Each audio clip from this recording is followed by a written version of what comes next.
বারাসাতে ইটভাটায় মহিলাকে খুন ও ধর্ষণের মামলায় চাঞ্চল্যকর মোড়। নির্যাতিতার স্বামী ঘটনার মূল পাণ্ডা বলে দাবি গোয়েন্দাদের। স্ত্রীকে খুনের অভিযোগে স্বামী মহসিন মালিককে আজ গ্রেপ্তার করেছে সিআইডি। গোয়েন্দাদের দাবি, গতকালই জবানবন্দিতে ওই মহিলার স্বামী ঘটনার দায় স্বীকার করেছেন। তিনি স্ত্রীকে খুন করেন বলে দাবি গোয়েন্দাদের। খুনের অভিযোগে মহিলার স্বামীকে আজ গ্রেপ্তার করা হয়। আজ তাকে আদালতে তোলা হবে। গত 29শে ডিসেম্বর বারাসাতের ইটভাটায় কর্মরত এক দম্পতিকে কটূক্তি করেন বলে তার স্বামীর অভিযোগ। বাধা দিতে গেলে দুষ্কৃতীরা ওই মহিলার স্বামীকে জোর করে অ্যাসিড খাইয়ে দেয় এবং মারধর করে বলে অভিযোগ। এরপর সাহায্যের জন্য মহিলার স্বামী ছুটে যান বাড়িতে। স্থানীয় বাসিন্দারা ঘটনাস্থলে এসে দেখেন কাছেই একটি পুকুরে ভাসছে মহিলার দেহ।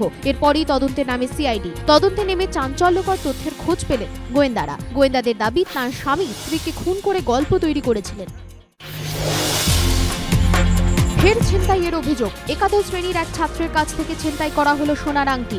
ঘটনাটি ঘটেছে রাসবিহারী বাইপাস কানেক্টর এলাকায়। সেখানে বাস ধরার জন্য বাস স্ট্যান্ডে অপেক্ষা করছিলেন সপ্তর্ষি রায়চৌধুরী নামে ওই ছাত্র।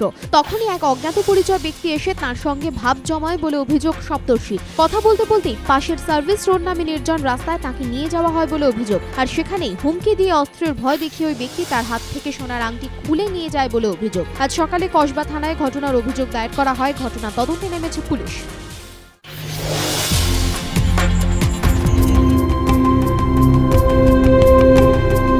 রেল মন্ত্রকের দায়িত্ব হাতে নিয়েই যাত্রী স্বাচ্ছন্দ্য এবং যাত্রী পরিষেবা সহ 3টি কমিটি তৈরি করেন মমতা বন্দ্যোপাধ্যায়।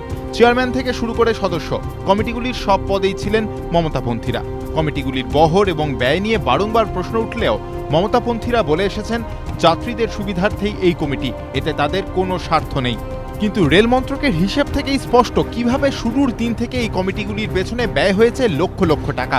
সেই এক্সক্লুসিভ তথ্যই এবিপি আনন্দর হাতে। রেলের পরিসংখ্যান বলছে, রেলের যাত্রী স্বাচ্ছন্দ্য কমিটির জন্য ভারতীয় রেল ব্যয় করেছে 18,73,712 টাকা, যার মধ্যে কমিটির চেয়ারম্যান শুভাপ্রসন্নর জন্যই খরচ হয়েছে সর্বাধিক 3,08,710 টাকা। কমিটির এক একজন সদস্যর জন্য খরচ হয়েছে লক্ষ লক্ষ টাকা। এরপরই আসে রেলের যাত্রী পরিষেবা কমিটি। 2011 সালের 6 জুলাই পর্যন্ত এই কমিটির চেয়ারম্যান ছিলেন ডেরেক ওব্রায়েন। রেলের হিসেব অনুযায়ী এই কমিটি বাবদ রেলের মোট ব্যয় 11,17,903 টাকা। যাত্রী পরিষেবা কমিটির চেয়ারম্যান থাকাকালীন ডেরেক ওব্রায়েনের ওপর রেলের ব্যয় হয়েছে 51,871 টাকা। তৃণমূল ইউপিএ ছাড়ার পর মমতাপন্থীরা রেলের কমিটি না ছাড়ায় প্রশ্ন ওঠে তাদের নীতিগত অবস্থান নিয়ে। যদিও সমালোচনার মুখে শুভাপ্রসন্নর দাবি, কোনো সুযোগ সুবিধার জন্য রেলের কমিটিতে আসেননি তিনি। রেলের পরিসংখ্যান মমতাপন্থী এই শিল্পীর সেই দাবিকে বড়সড় প্রশ্নের মুখে দাঁড় করিয়ে দিল বলেই মনে করছেন রাজনৈতিক পর্যবেক্ষকরা।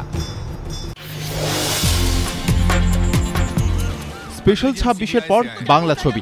কলকাতায় এসে এবিপি আনন্দের মুখোমুখি হয়ে এমনটাই জানালেন ওয়েডনেসডে খ্যাত পরিচালক নীরজ পাণ্ডে। ছবির নাম ভীতু। স্টারকাস্ট এখনও ঠিক না হলেও কলকাতাতে এবছরের মাঝামাঝি শুটিং শুরু করবেন নীরজ আত্মবিশ্বাসী। স্পেশাল 26-এ অনুপম খেরের চরিত্রের নাম শর্মাজি। নীরজ পাণ্ডের প্রথম ছবি ওয়েডনেসডেতেও অভিনয় করেছিলেন তিনি। ছবির প্রসঙ্গে কথা বলার মাঝেই অনুপম জানালেন, নতুন প্রজন্মের অভিনেতাদের মধ্যে রণবীর কাপুরকে তিনি সবচেয়ে বেশি পছন্দ করেন।